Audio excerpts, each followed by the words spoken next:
हम सब बिल्कुल सेफ हैं, हमें कोई दिक्कत नहीं है। सिक्योरिटी के पॉइंट ऑफ व्यू से तो हम बोलेंगे कि काफ़ी इम्प्रूवमेंट है। कहेंगे कि पहले से तो बहुत बेटर है। मतलब पहले तो घूम भी नहीं सकते थे नीचे कहीं पे। Safety wise it's very good now. हम लोग सुरक्षा सुरक्षा की दृष्टि से काफ़ी डेवलप हुआ है।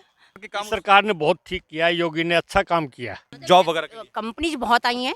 नहीं, लॉ एंड ऑर्डर में काफ़ी चेंजेस दिख रहे हैं। पहले दिक्कतें लगती थी। नमस्कार, अंत्योदय 24/7 में आपका स्वागत है। आज हम हैं 76 सेक्टर नोएडा में और रात का वक्त है। हम यहाँ देखने आए हैं कि क्या हालात चेंज हुए हैं ये पिछले 5 सालों के अंदर। जो कभी ये बात उठाई जाती थी कि भाई रात को निकलना भी यूपी के अंदर दुर्भर होता था। तो मैं देख रहा हूँ मेरे सामने पार्क है एक, और पार्क में कुछ फैमिलियाँ घूम रही हैं। आइए उनकी प्रतिक्रिया लेते हैं।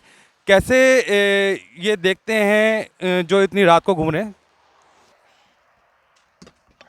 यहाँ हम आए हैं पार्क में। जी नमस्कार। Excuse me. नमस्कार जी। क्या शुभ नाम आपका जी? मेरा संदीप जिंदल नाम है।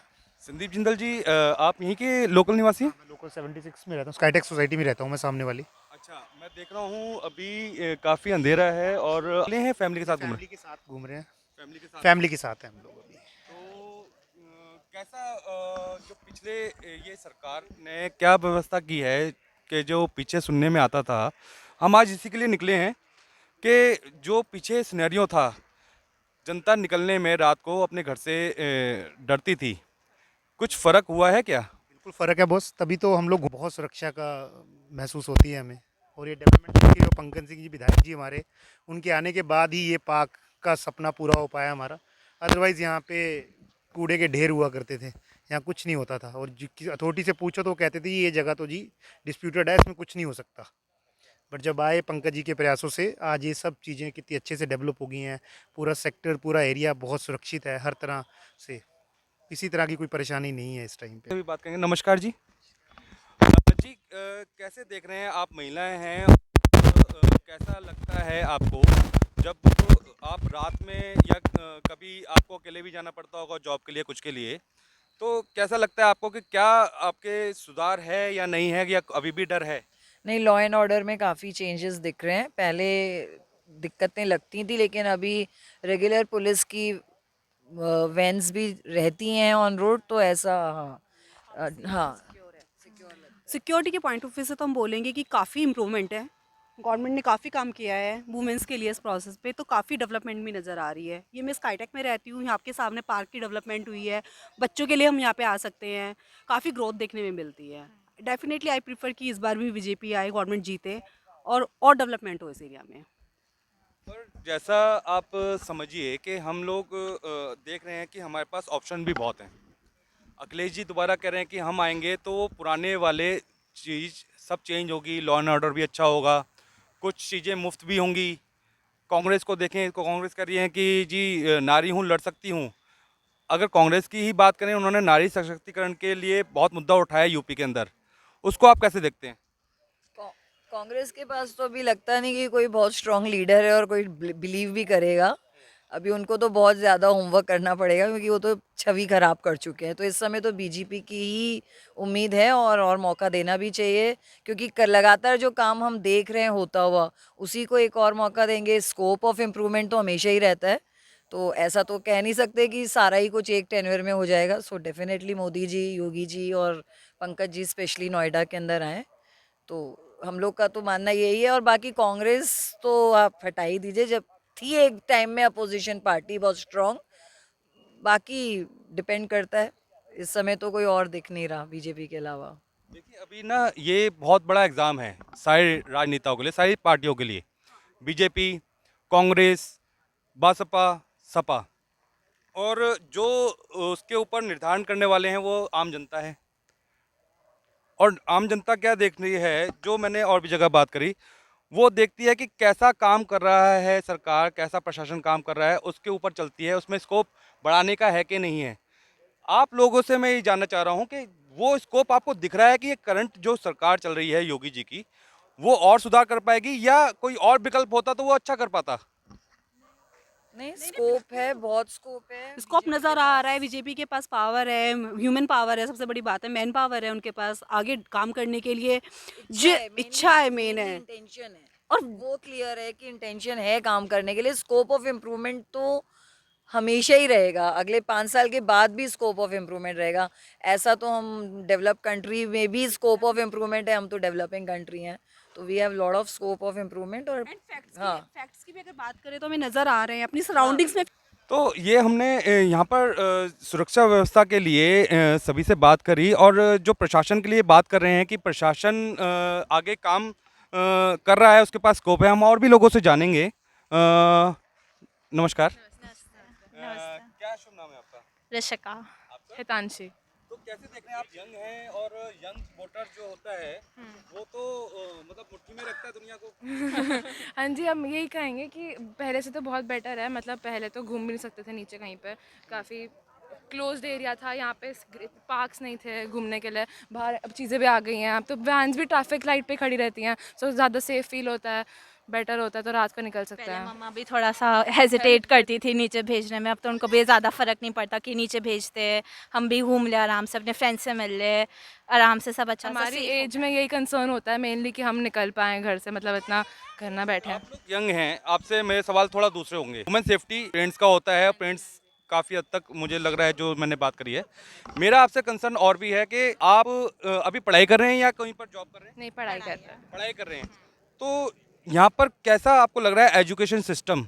देखो, आपको जब देश में एक यंग जनरेशन होती है, उसकी एजुकेशन पर डिपेंड करता है नेशन। आपको क्या लगता है एजुकेशन के मामले में यूपी को क्या नंबर देते हैं आप? नंबर का तो पता नहीं, बट अभी थोड़ी सी ज़्यादा इसमें डेवलपमेंट हुई है। जैसे अभी पीछे जितनी भी स्लम्स एंड ऑल है, उसमें स्पेशल वो बना दिया इन लोगों ने, टेंट्स बना दिया जिसमें बच्चे जाके पढ़ते हैं। गवर्नमेंट इंड्यूस एक टीचर आती है जो उनको पढ़ाने आती है, एक फिक्स नंबर ऑफ टाइम। बहुत ज़्यादा एनजीओस खुल गए हैं, वो डॉग्स के लिए भी अब हर जगह बहुत ज़्यादा सेफ्टी है, सब उसके अंदर इन्वॉल्व हो रहे हैं एंड स्टफ, मतलब बहुत ज़्यादा हेल्प हो रही है। हाँ हाँ, पहले नहीं देखा है। हाँ जी। जी जी जी। चलिए हम आगे और देखते हैं, हमें कुछ और लोगों से बात करेंगे। नमस्कार जी। कैसे हैं आप लोग? एकदम ठीक, आप बताएं। मैं यहाँ निकला हूँ थोड़ा जनता की राय लेने, और आज हमने प्लान किया थोड़ा घूमे। मैं निकल रहा था गाड़ी से, मैं देखा यहाँ पार्क में और फैमिलीज घूम रही हैं। जनरली यूपी के लिए सूचना गया था कि भाई सुरक्षित नहीं हुआ करता यूपी, तो मैं आप लोगों से जानकारी लेने आया हूँ कैसे सुरक्षित लग रहा है। आपसे भी लूँगा, और जो पहले तो मैं महिलाओं से बात करना चाहूँगा क्योंकि सुरक्षा की मामला पहले। जी नमस्कार जी। तो कैसे लग रहा है कि नोएडा या यूपी में आप लोगों को रिलैक्स है? हाँ जी, पहले से तो एक्चुअली हमें भी यहाँ शिफ्ट हुए 6 to 7 इयर्स हुए हैं। जब शुरू में हम आए थे तो इतना नहीं था, बट अब जैसे हम इस टाइम पे भी अगर फ्रेंड्स का भी मूड है, कहीं हम कुछ बाहर खाना खाने जाना है या फ्रेंड्स के साथ मस्ती कर रहे हैं, तो हमें ऐसी कोई प्रॉब्लम नहीं लगती कि हमें अनसेफ लगे कहीं से भी। तो safety wise it's very good now. तो अब बच्चों को भी, जैसे मेरी टीनेजर डॉटर है, तो वो भी अपना कहीं जाना है उसको फ्रेंड्स के संग, तो शी कैन गो। मेनली वही होता है, सबसे पहले पेरेंट्स को यही प्रॉब्लम होती है कि हम टाइम बांध देते हैं अपने बच्चों का कि हम उनको भेजें नहीं भेजें, तो वो ठीक है अब आपके हिसाब से? हाँ, अभी बेटर है, बट स्टिल लाइक 9-9:30 तक लगता है कि बच्चे अपने घर आ जाएं, बट सेफ्टी वाइज पहले से तो बहुत बेटर है। जैसे गाज़ियाबाद, नोएडा एक टाइम पे सुनते थे कि बहुत मतलब वैसे प्रॉब्लम्स आती हैं जो अब नहीं हैं रिगार्डिंग फीमेल्स, ऐसी कोई प्रॉब्लम नहीं है। आप कुछ बताना चाहेंगे अपना एक्सपीरियंस? हाँ जी, बिल्कुल बताऊँगी। मुझे तो ऐसा लगता है कि हम लोग सुरक्षा की दृष्टि से काफ़ी डेवलप हुआ है। पहले तो यहाँ पे मुश्किल से 1-2 गाड़ी कभी दिख जाए, लेकिन बट अब जो है राइट नाउ बहुत सारी ट्रैफिक से आप देख सकते हैं, यहाँ पे रेड लाइट्स वगैरह डेवलपमेंट है। ये पार्क बना है हमारे लिए, इतना सेफ्टी है। हम आप विश्वास नहीं करें, मैं 12 बजे भी आके यहाँ अकेले वॉक कर लेती हूँ। देखें तो 10-15 हाँ जी, हाँ जी। अप्रॉक्स 10-15 हो रहा है। यस। हाँ, तो हम अकेले भी आके वॉक करते, कभी भी डर नहीं लगता है। और इतनी पुलिस की गाड़ियाँ चलती रहती है, आप रात में आपको हमेशा रात में 9 बजे, 10 बजे, 11 बजे हमें आवाज़ भी आती है। अगर हम घर पे होते हैं तो हमें समझ में आता है कि पीसीआर कभी वैन्स टाइम टू टाइम घूमती रहती हैं। रात के 3 बजे भी अगर हम उठ के बालकनी, मेरा तो सामने ही है फ्लैट, तो रात में 3 बजे भी अगर मैं उठती हूँ ना, तो पीसीआर वैन चलती हुई दिख जाएगी, एक इधर एक उस कॉर्नर पे एक उधर, 3-4 तो दिखती है। एक्टिव एक्टिव है पुलिस प्रशासन। आप कुछ थोड़ा सा इसमें बताएंगे कि एक्चुअली में क्या है, पहले जो समय था चोरी डकैती लुटेरे बहुत ज़्यादा थे। कम से कम अब ये 5 साल के अंदर मैं तो यही मानूँ कि 10% रह गया होगा। मतलब कोई घर खुला है बंद है। नोएडा में हम बाहर पहले जाते थे, मतलब 40 सेक्टर तक भी, दिल्ली से मैं आती थी तो 40 सेक्टर तक भी हम सेफ़ नहीं पहुंच पाते थे। 8:30 बजे 9 बजे ये लगता था कि वापस अपने घर पहुंच जाएं, कि नोएडा यूपी सेफ़ नहीं है। बट अब 4-5 साल से बिल्कुल सेफ़ है, कोई टेंशन नहीं है, जैसे मर्जी घूमो जैसे मर्जी करो। बाकी अपने पंकज भाई साहब ने बहुत ज़्यादा अच्छा काम किया है नोएडा के अंदर। ग्रीनरी को लेके ले लो, पॉल्यूशन फ्री किया है, बसेज चलाई हैं अब नई से। हम मेट्रो से उतरते हैं तो हमारे को बस सुविधा बहुत अच्छे से मिल गई है। मतलब मेरी तरफ से तो मैं तो यही कहूँगी कि कोई भी कमी नहीं है। और आज यदि हम देखा जाए तो हमारे को उनको ही जिता के आगे लाना चाहिए।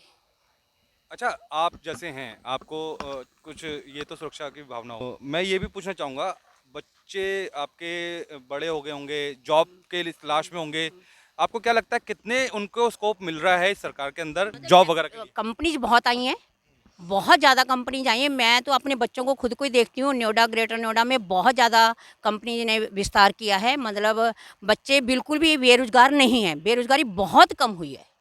पहले तो हम लोगों को तो मतलब ये देखा जाए जो जनरल कैटेगरी है उनको तो नौकरी के लिए सोच भी नहीं सकते थे। अब कम से कम कंपनीज आने से, एमएनसी में आने में बच्चों को कोई दिक्कत नहीं। आईटी सेक्टर्स में बहुत सेटिस्फैक्शन है, मतलब मेरी तरफ से तो एजुकेशन के मतलब इस बहुत अच्छी है। जॉब जॉब के लिए एलिजिबल होने के लिए जो एजुकेशन का सिस्टम है, वो कैसा आपको लग रहा है कि ठीक है? हाँ, हाँ, बिल्कुल। अभी एजुकेशन फील्ड में भी देखिए तो काफ़ी डेवलपमेंट्स हुए हैं और लोगों को अपॉर्चुनिटी मिल रही है। स्कूल, कॉलेजेस भी बहुत बढ़े हुए हैं। उनकी जो है डेवलपमेंट अच्छा हो रहा है। उनको अच्छे से क्लासेस करने के लिए और आगे प्रोत्साहित किया जा रहा है। तो मैं तो मानती हूँ कि हर फील्ड में ही डेवलपमेंट तो हुआ ही है। हर फील्ड में हुआ है, हर फील्ड। नमस्कार जी, क्या शुभ नाम है आपका? विजय अग्रवाल। अग्रवाल साहब, आप थोड़ा ये बताएंगे, हमने महिला सुरक्षा के बारे में और डेवलपमेंट के बारे में तो सुना, हम ये भी जानना चाहेंगे, अभी हाल ही में कोरोना आके गया है, हमने ये तीसरी लहर सी भी चल रही है, तो कैसे संभाला है योगी जी ने? मेरी राय में तो पूरे देश में जो कोरोना का जो मैनेजमेंट यूपी ने किया है, शायद ही किसी और स्टेट ने किया होगा। हमारे यहाँ डेथ रेट भी कम रही है और हॉस्पिटलाइजेशन में बेड वगैरह की सुविधा थी, ऑक्सीजन की भी कोई विशेष ऐसी कमी नहीं देखेगी। और ये थर्ड वेव में तो कोई ऐसी समस्या है ही नहीं, ना तो इतनी सीवियर है ये, और हॉस्पिटलाइजेशन की इसमें ज़रूरत ही नहीं है। पर कोविड मैनेजमेंट नंबर 1। तो वैक्सीनेशन ड्राइव चली, तो वैक्सीनेशन ड्राइव कितनी सफल रही यूपी के अंदर? आपको क्या लगता है? आप आपको आज ही मैं पढ़ रहा था, फर्स्ट डोज तो 100% हो गई यूपी में, जो एलिजिबल थे उनके लिए। और ये तीसरी जो वेव है इसका असर इसलिए नहीं हो पाया, वैक्सीनेशन मैक्सिमम हो चुका, इसलिए हम सेफ हैं। हुआ तो अक्का खांसी जुकाम अपने आप ठीक हो गया। आप क्योंकि थोड़ा सा मुझे यहाँ पर सीनियर लग रहे हैं, कुछ आपका एक्सपीरियंस पूछना चाहूँगा। आपने बहुत सारे डिकेट्स देखे हैं, आपने कई स्टेटों में आप गए भी होंगे। अगर अब यूपी की बात की जाए तो आप क्या अपने जो बच्चे हैं उनको क्या कहेंगे कि हर कोई डिसाइड करता है कि मैं अपने बच्चों को इस जगह सेटल करना चाहता हूँ, इस जगह इस शहर में लेने जाना चाहता हूँ, तो ये शहर आपको क्या लगता है, यूपी में आप बच्चों को रहने के लिए सलाह देंगे या कहीं बाहर बसने की सलाह देंगे? सच्चाई तो मैं बताऊं तो मैं हरियाणा से बिलोंग करता हूं, जी। तो हम हरियाणा वाले यहाँ रिश्ते भी नहीं करते थे यूपी में। मतलब घटिया स्टेट मानते थे। कानून की व्यवस्था की दृष्टि से भी, बेरोजगारी, गरीबी, मतलब हर तरह से इसको निकृष्ट मानते थे। पर अब वो स्थिति नहीं है। मैं खुद ही अपना मकान खरीद के यूपी में रह रहा हूँ, यहाँ नोएडा में, और मेरे बच्चे भी यहीं पे सेटल्ड है, पढ़ाई की व्यवस्था भी ठीक है, ऐसी कोई समस्या नहीं। अब तो और स्टेटों से आगे निकल चुका है। अब ऐसा कोई चक्कर नहीं है ना आ जाए यहाँ पे ना रह सके आदमी। कोई मतलब मेरा बेसिक यही था कि हर चीज़ देखी जाती है कहीं पर रहने के लिए, वहाँ की डेवलपमेंट, वहाँ की शिक्षा, वहाँ का इलाज, तो उसमें यूपी क्या ठीक है? मतलब ये सरकार के काम सरकार ने बहुत ठीक किया है, योगी ने अच्छा काम किया है। पहले सरकारों की अपेक्षा तो बहुत ही अच्छा काम किया है और ये शायद कंटिन्यू रहे। बहुत बहुत धन्यवाद आपका। हमारे साथ लिटिल चैम्प भी हैं। लिटिल चैम्प जी, आपका नाम एक बार बता दीजिए। मेरा नाम कनिष्क जिंदल है। कनिष्क जिंदल जी, तो क्या कहना चाहेंगे? कि तो हम सब बिल्कुल सेफ हैं, हमें कोई दिक्कत नहीं है, हम नीचे अकेले घूमते रहते हैं और तब से बीजेपी में गवर्नमेंट आई है, हम सब बिल्कुल सेफ हैं। और तब पंकज जी आए थे हमारी सोसाइटी में, सब लोग बिल्कुल सिक्योर है। हाँ, उधर देख के बोलो। तो पंकज जी आए थे और जो बीजेपी गवर्नमेंट है, बीजेपी गवर्नमेंट है वो अच्छी है। हाँ, बीजेपी गवर्नमेंट में कौन कौन अच्छे लगते हैं आपको, बताओ? योगी जी और मोदी जी। अरे मोदी जी और योगी जी। तो स्कूल भी पढ़ाई चल रही है स्कूल में ऑनलाइन क्लासेस हो रहे हैं। और डेली चल रही है? हाँ। आपका कोई लाइट जाने की वजह से क्लास तो बंद नहीं होती आपकी? क्या? लाइट जाती है आपके रेजिडेंस में? नहीं, लाइट तो हाँ जाती है कभी कभी। तो पढ़ाई डिस्टर्ब तो नहीं होती उसकी वजह से? नहीं, फिर किसी और चीज़ से ज्वाइन कर लेते हैं। अरे वाह, थैंक यू। Thank you.